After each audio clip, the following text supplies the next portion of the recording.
Cher Miguel Bonnefoy, nous arrivons à la fin de cet entretien. Tout d'abord, avez-vous un objet auquel vous êtes particulièrement attaché et pourquoi? Et enfin, pourriez-vous nous lire un extrait de votre dernier livre? Oui. C'est à vous. Merci beaucoup. Ma grand-mère, qui est une femme juive, ashkénaze, et qui a fui Tomasz-Pol par Odessa pour arriver finalement dans des communautés juives qui s'étaient créées en Argentine, vient, elle, d'une vieille lignée de déracinés et d'exilés, et m'a toujours dit une phrase: il faut toujours que tu saches où se trouve ton passeport, au cas où tu dois partir en 5 minutes. Et cette phrase est restée comme tatouée dans ma mémoire, au point que, eh bien, aujourd'hui, je sais toujours où se trouve mon passeport, et je sais également qu'il y a tant de gens, et je connais tant de personnes qui donneraient n'importe quoi pour avoir des passeports qui peuvent ouvrir sur le monde, qui te permettent justement de passer par toutes les douanes, qui n'ont pas besoin de visa. Je pense qu'il est important de savoir rendre au passeport la place qui doit lui revenir. Oui. Miguel, nous avons choisi ensemble un passage de votre livre qui reflète vraiment votre univers, et j'aimerais que vous nous lisiez ce passage. Absolument. Je l'écoute. La maison était silencieuse. Les lampes étaient éteintes. La brise perçait déjà les mobiles des barreaux et les fruits du potager. La volière était calme, traversée de cordes colorées où les oiseaux dormaient.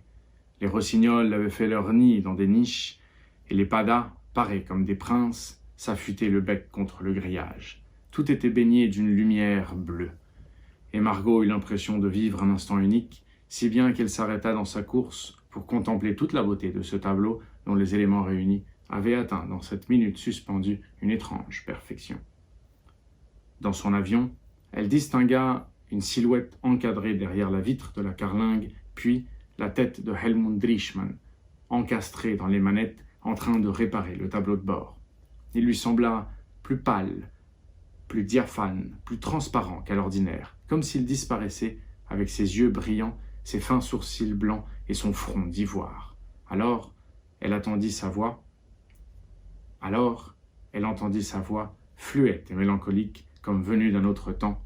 « Je sais pourquoi cet avion n'a jamais décollé. » Helmut Drieschmann lui parut d'abord incohérent. Ce n'était qu'un fantôme qui venait errer dans ce coin perdu de la terre, mais après l'avoir mieux scruté, il lui sembla qu'un changement délicat s'était opéré dans son profil.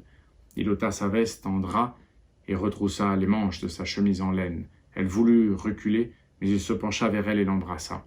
Margot eut l'impression qu'elle posait ses lèvres sur la peau d'un énorme serpent.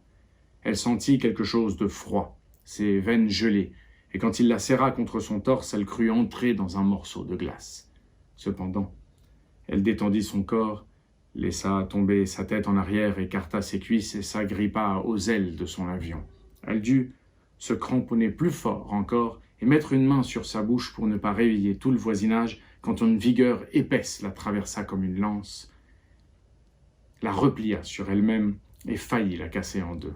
Elle renonça à combattre ce plaisir féroce dans la fureur métallique de l'instant en regardant Helmut Drieschmann avec une expression à la fois de défi et d'obéissance.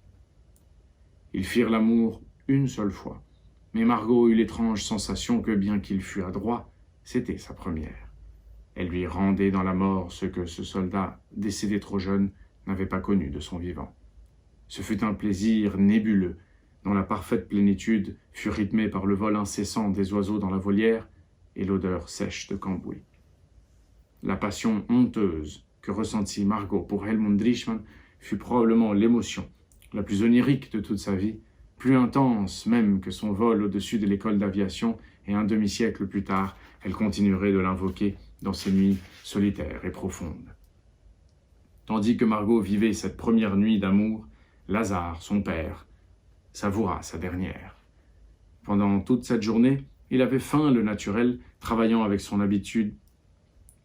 Pendant toute cette journée, il avait faim le naturel, travaillant avec son habituelle discipline, et personne ne remarqua dans son attitude le présage d'une mort annoncée. Il l'endura avec une sérénité déconcertante, comme s'il se préparait à recevoir une distinction.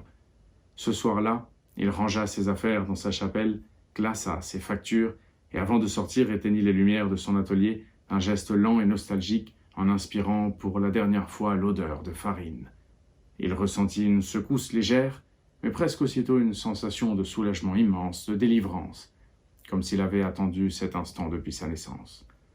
Dans sa chambre, il trouva Thérèse nue, couchée dans la baignoire, flottant dans l'eau comme une ondine.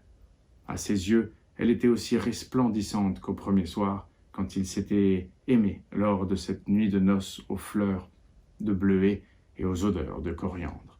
Plus de robe de mariée, plus d'ambre de mélasse, plus d'artifice.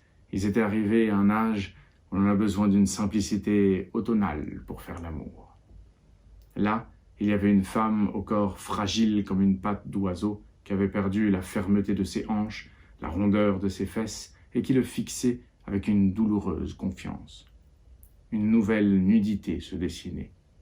Il la rejoignit dans l'eau tiède jusqu'à ce que tous les souvenirs fissent surface et l'embrassa avec légèreté pour ne pas bousculer le fragile équilibre qu'elle avait installé. Se sachant déjà mort, sans même se préoccuper de l'avertir des tristesses à venir, Lazare eut la sensation inavouable de n'avoir compris sa femme que bien des années plus tard. Se fut serré contre elle sans drame, tous deux enlacés dans la baignoire, qui lui murmura une dernière phrase qu'elle ne comprit jamais. « J'ai tué Helmund Drieschmann. » Le lendemain, quand Thérèse se réveilla, Lazare ne respirait plus. Elle était restée un instant dans ses bras froids, face à son visage immobile, et dans ses yeux vides, elle avait perçu une lueur figée, comme tournée vers un puits étrange qui lui fit peur. À 15 heures, on parfuma le corps de myrrhe.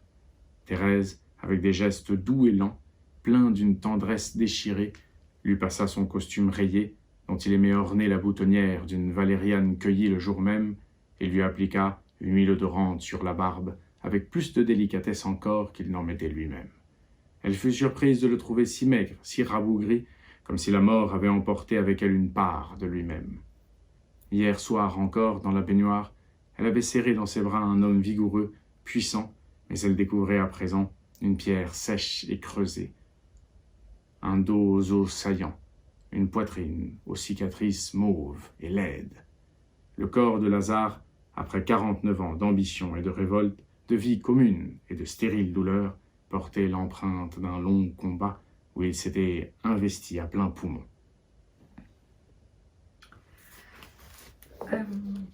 Miguel, est-ce que vous pourriez nous dire en 3 secondes ce que représente ce passage en particulier qui m'émeut infiniment à chaque fois?